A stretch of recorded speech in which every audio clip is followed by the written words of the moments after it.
taking care everywhere. In comparison to all other cities, right?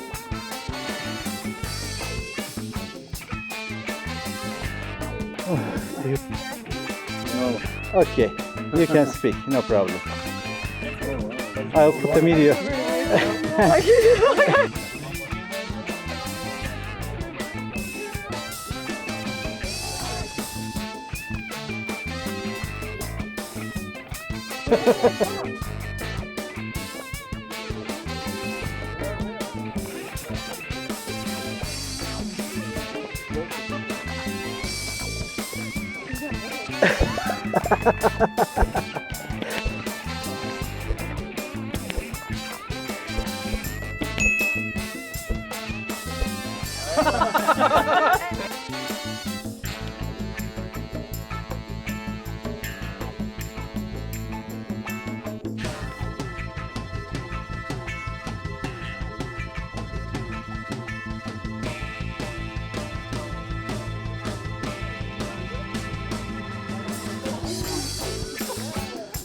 Kayaların arasına mısır çıkmış ya.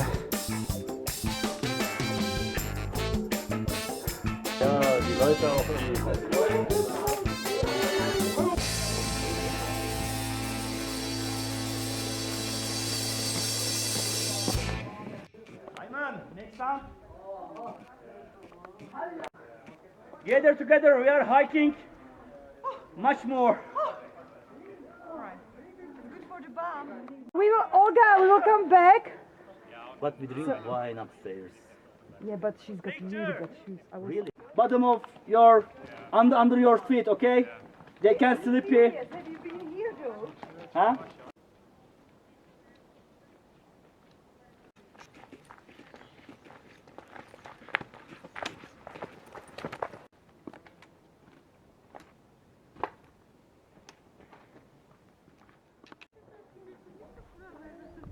We just saw that it's Merhaba arkadaşlar, Termossos Antik Kenti'ndeyiz. Şimdi hamam ya da gimnazyum denen kısımdayız. Burada bir turist grubu da var. Onlar da geziyorlar.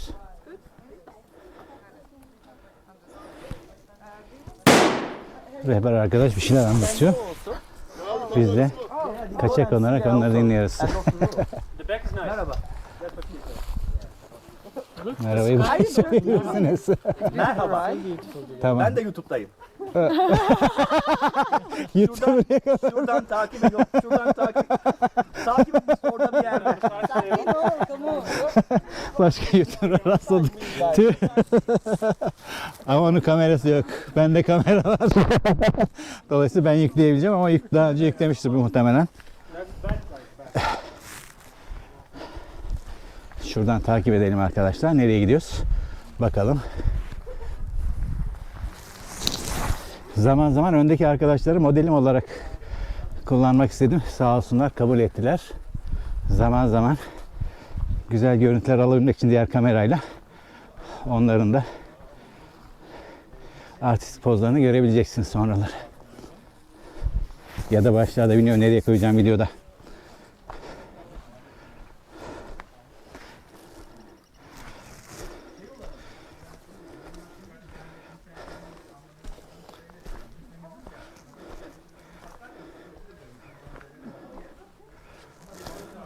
Oldukça büyük bir antik kent. Antalya'da çok uzak değil. Antalya'ya gelenlerin mutlaka ziyaret edilmesi gereken yerlerden biri olduğunu düşünüyorum. Oldukça büyük.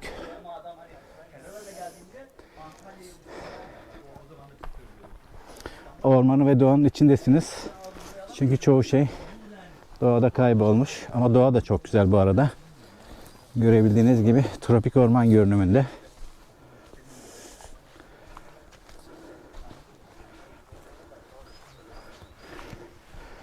Yolu takip ediyoruz.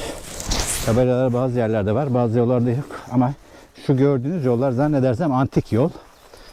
Bu antik yolu takip ederek şehrin ana merkezlerine, ana kollarına ulaşabiliyorsunuz diye düşünüyorum.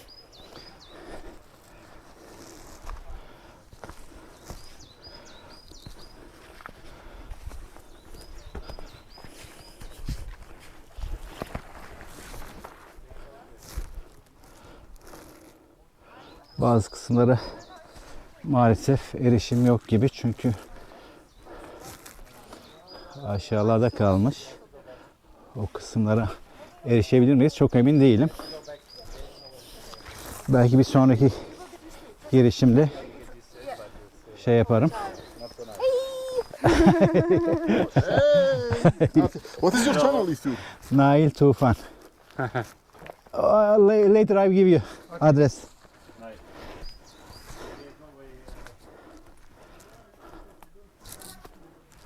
Sanırım buradan ötesi yok. Geri döndü herkes.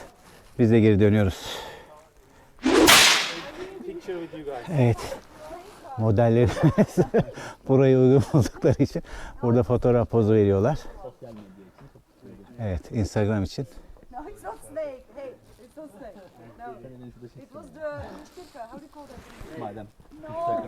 Little one. Warm. Lizard. Lizard, thank you. Lizard. These look Yes, both lizard. Arkadaşlar bol bol kertenkele sesi duyabiliyorsunuz. Bu da antik çağlardan kalmış bir YouTuber. Modern çağların. Sen antik çağlardan kalmışsın ama.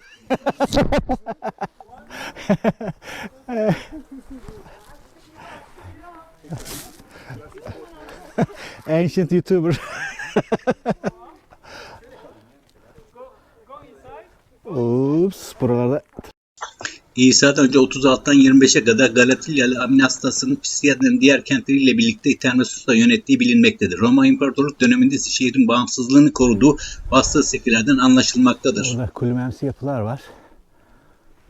Bunlar ne olduğunu bilmiyorum.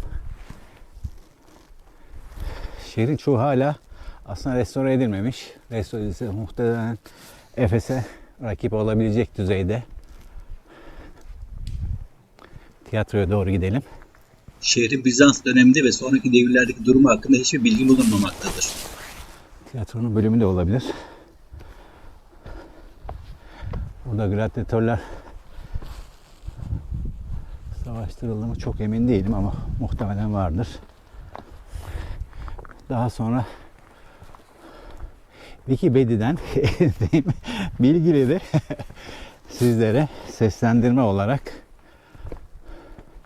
ekleyeceğim. Termossos, Solimler tarafından kurulmuş önemli bir antik kenttir. Şehrin tarih sahnesine çıkışı Büyük İskender'in İsa'dan önce 333'te kendi kuşatması ve Termessosluların güçlü bir savunma yaparak kendi teslim etmemesiyle olmuştur.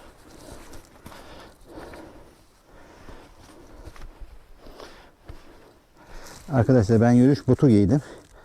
Yazın gelecekseniz önerilir. Ne bileyim yılan, çıyan artı bulak diyor ya. Bilek burkulmalarına karşı gayet iyi olur. Şimdi tiyatroya gidiyoruz. İlk başta çektiğim bir harita vardı. Oradaki numaralandırmaya göre giderseniz arkadaşlar. Şurada muhteşem bir manzara var ya. Arkadaşlar şuradan görebiliyor musunuz bilmiyorum ama çok güzel bir manzara. Bu manzarayı da göstermem gerekiyordu arkadaşlar. Muhteşem, kesinlikle muhteşem. Tiyatro da tam orada konumlanmış.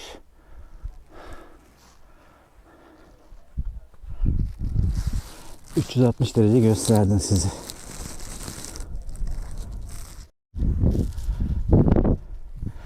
Antik kentin tarih kokan sokaklarına geziyorum size arkadaşlar.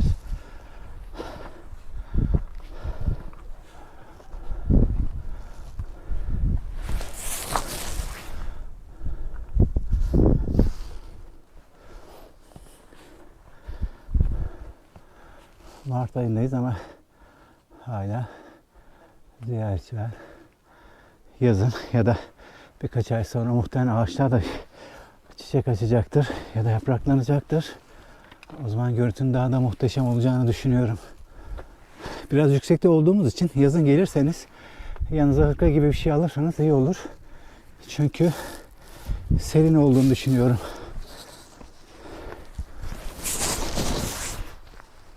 Termessos terk edildikten sonra yeni bir yerleşmeye tanık olmadığı gibi deprem ve doğal tahribin dışında oldukça sağlam ve iyi korunmuş öğren yerlerinden biri olarak gösterilebilir. Şehrin kanıtları Antalya Korkuteli Karayolu üzerindeki Yenice Kahve yakınında bulunan Helenistik devir suru ile başlar ve Güllük Dağı'nın zirvesine kadar devam eder. Yorucu tabi. Çok fazla yürümeyi göze almanız gerekiyor.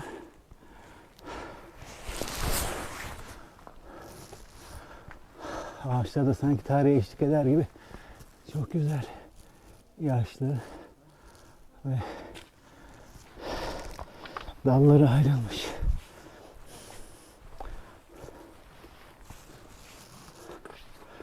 Doğal ağaçlar böyle oluyor arkadaşlar. Beyin hücresi gibi.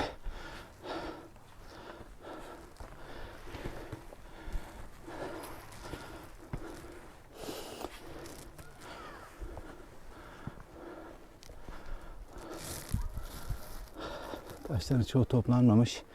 Toplansa iyi olur diye düşünüyorum. Yani bir restorasyon çalışmasıyla muhteşem olacak bir kent.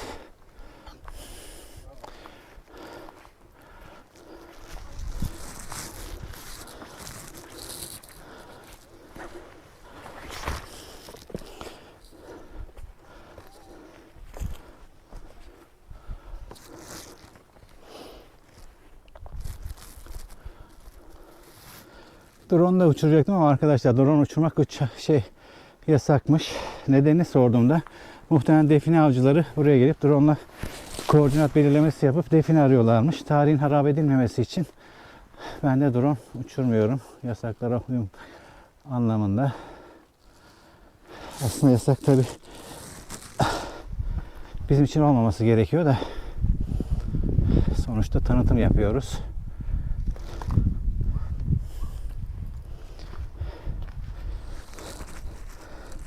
Kanalizasyon sistemi arkadaşlar şöyle.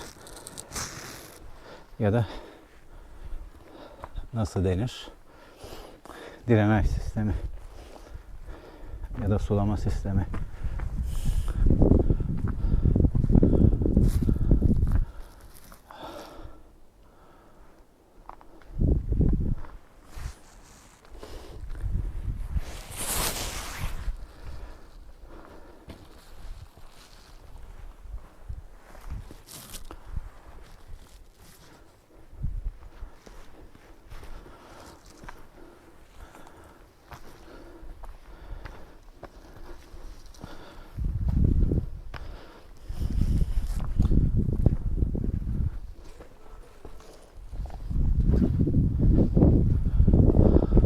Bunlar depremlerde yıkılmış olabilir arkadaşlar. Tabii binlerce yıl öncesinden bahsediyoruz. Muhtemelen defalarca deprem görmüştür. Yine de hala ayakta.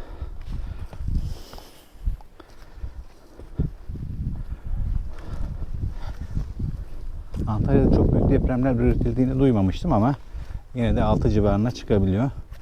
6 civarında demek ki şehri yerle bir etmeye yeterli. Ya da doğa da tabii çok tahripkar. Doğaya bırakırsanız bir şeyi, doğa onu özümsemeye, kendi temel elementlerine indirgemeye çalışıyor. Taşlar tabii doğal yapı olduğu için bunları indirgememiş. Ama diğerlerinin çoğu ahşap olanlar, çabuk çözünenler indirgenmiştir muhtemelen.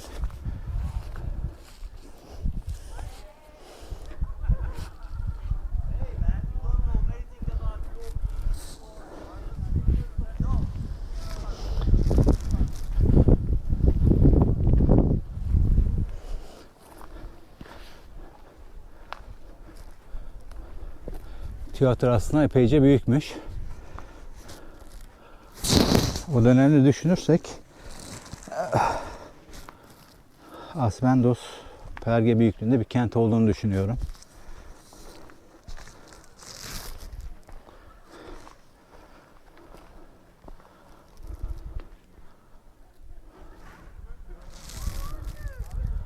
Uzakta karlı dağlar.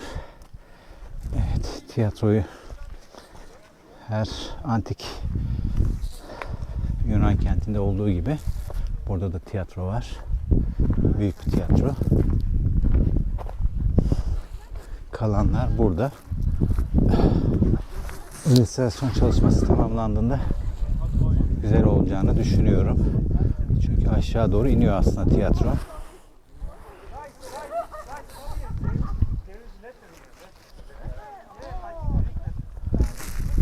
Oy, uçurum gibi bir yer var.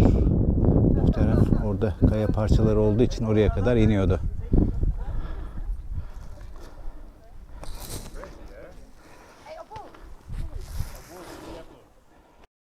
Tabii gelenler de sosyal medya için bir sürü poz veriyorlar gördüğünüz gibi.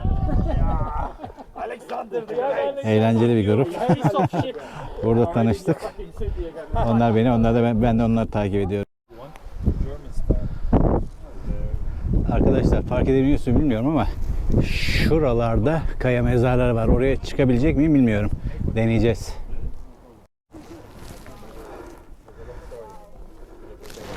Orada tanımlanamayan bir yapı varmış arkadaşlar. Oraya doğru gidiyoruz. Tiyatroda bölümdeymiş. Ben tiyatroyu yanlış çekmiş olabilirim. Eğer yanlış çektiysem düzelteceğim.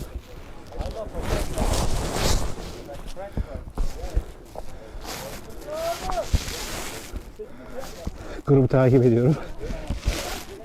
Onlar da arkadaş grubuymuş. Antalya Coworking. Antalya Kale içinde yerleri varmış. Ben de bir gün ziyaretlerine gideceğim. Hatta gittiğimde de video çekebiliriz. İzin verirlerse. Bilmiyorum.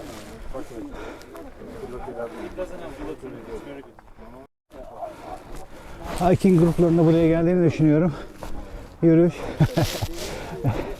Epey zorlu aslında. Hani aslında kolay sayılır bilmiyorum da hani daha bayır gitmiyorsun. Sonuçta antik de olsa şöyle yollar var. Ama tepeye doğru çıktıkça zorlaşıyor. Yaklaşık 30-40 derecelik bir açıyla çıkıyoruz. Biraz da kendimi göstereyim ya. Değil mi? Ünsüz YouTuber diyorlar bana ya.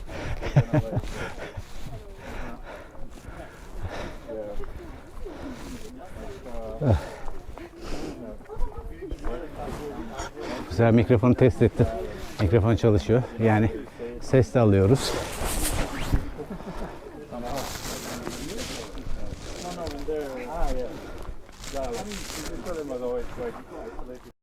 Resmen tarihin üzerine yürüyoruz arkadaşlar. Sütunlar, kolonlar.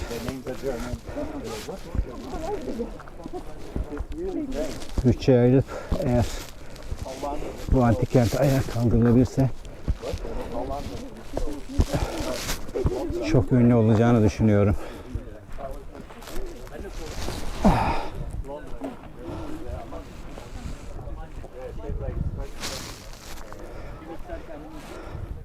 Hey. Hello. Arkadaşlar sanırım tiyatronun olduğu bölüme geldik. Evet.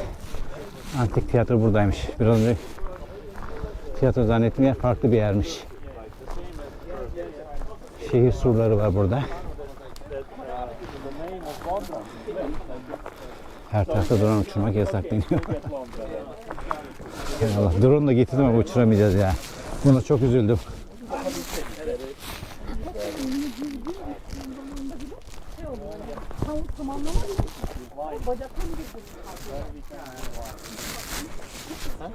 Bir de yan dönmeye çok çalışıyoruz ister istemez. Hareket oradan geliyor değil mi?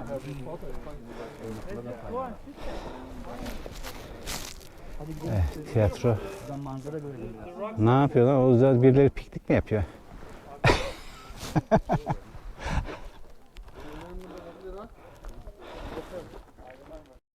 Pek çok kalıntı hala restore edilmediği için kalıntı durumda hala.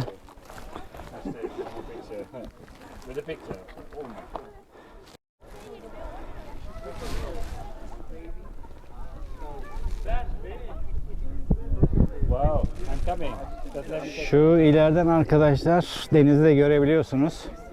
Konumu çok güzelmiş ha. Şurada piknik yapanlar. Ben sana ne dedim? Çok indin demedim mi? Neyse geç bir daha çek. Ağaçların arasında fark edebileceğiniz gibi arkadaşlar şehir buradan da devam ediyor.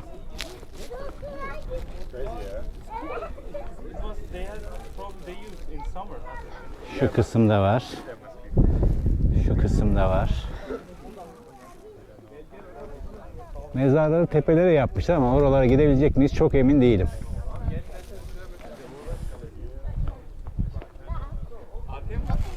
Tiyatro çok büyük değil ama belki kalıntısı bu kadar kalmıştır bilemiyorum. Gladyatörle savaştırılmadı aşikar çünkü o kadar büyük bir alanı yok. Görebildiğim kadarıyla yaklaşık 20-30 metrelik bir yarım küre. Muhtemelen tiyatro eserleri sergileniyordu. Bir de orada oraya niye çıkmış ya bunlar? Arkadaşlar böyle Instagram pozları da verebiliyorsunuz. Bunu da unutmayın. Güneşlenme de şey zaman.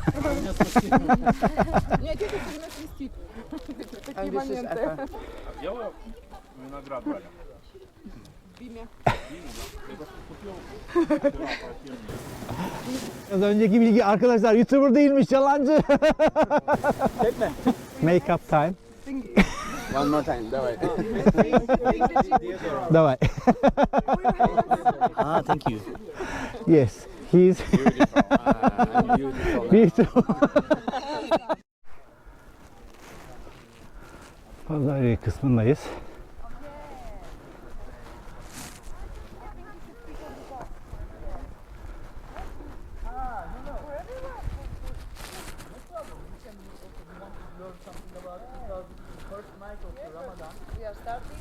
Kapalı toplantı yeri.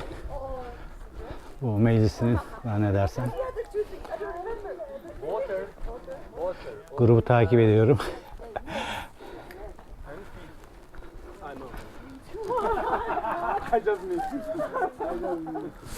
Burada küçük Artemis Tapınağı varmış arkadaşlar.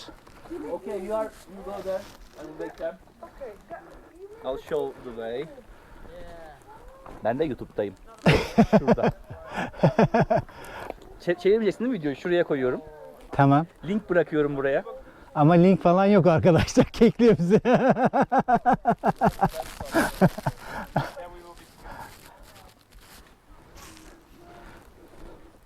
Buradan devam ediyoruz.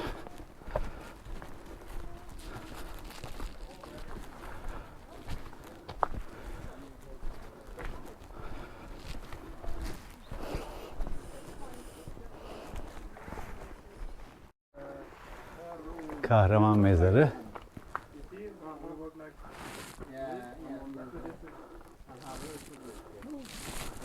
Şurada da kurucu evi var.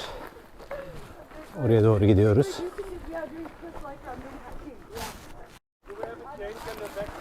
Yol boyunca kalıntılar görebiliyorsunuz arkadaşlar. Muhtemelen gördüğümüz kısımlar şehrin sadece çok küçük bir bölümü.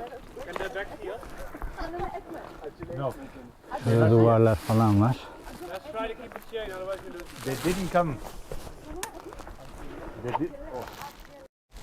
Zorlu bir yolculuktan sonra geldik.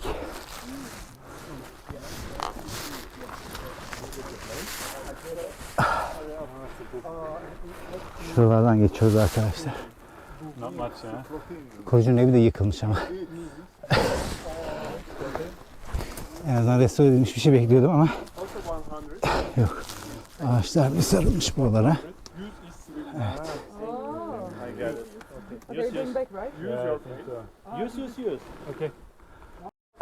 Şurada sütun başı da bir teker var arkadaşlar. Zorlu bir yoldan tırmanıyoruz. Çıkıyoruz. Bakıyoruz. Geri iniyoruz. Kesinlikle yürüyüş ayakkabısı tavsiye edilir arkadaşlar.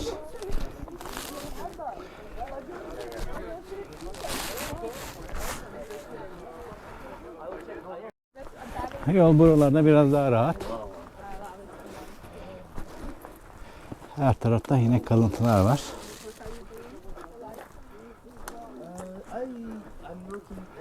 Burada sarnıçlar var.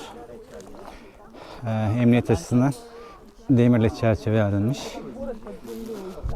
Alt kısımlarında da kalıntılar var. Muhtemelen devam ediyor ama giriş yok. Ah, these are the keeping the water. It says, yeah, this is the place that rain fill in the bucket, from bucket, and they are carrying the water other stuff. It says 5 of them, yeah. 5 partition, yeah. 1, 2, 3, yeah, okay. Hepsi kapatılmış su sistemleri için. Bir tür drenaj. Oo, burası bayağı derin görünüyor.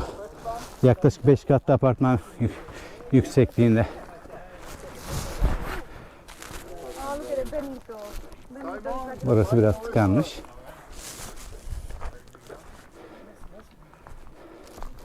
Burası muhtemelen, evet, şuradan derinliği anlamamız açısından arkadaşlar gösteriyorum. Kapanmasına rağmen hala var.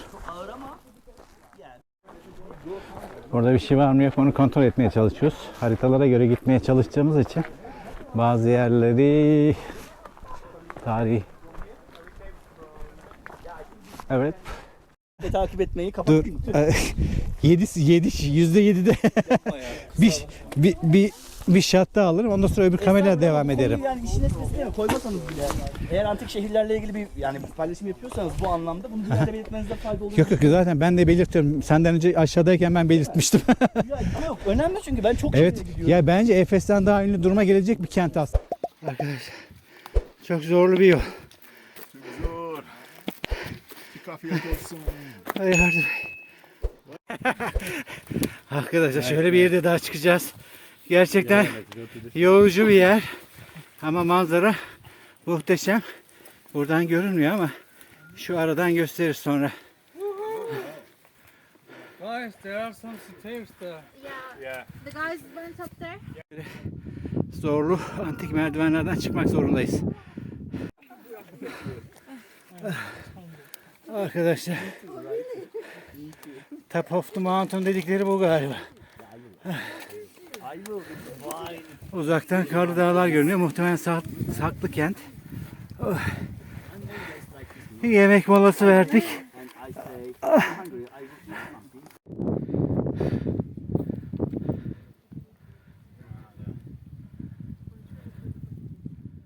Keçiler gibiyiz arkadaşlar.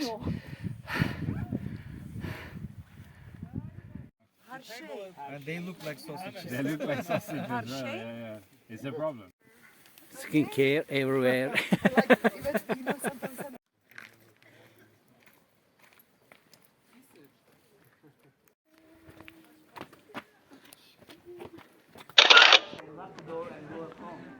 Videonun daha sonuna geldik arkadaşlar. Buraya kadar izlediyseniz, beğendiyseniz çok sevinirim. Bir de zahmet olmazsa çiçek, böcek bir yorum bırakırsanız harika olur. Kendinize iyi bakın. Görüşürüz.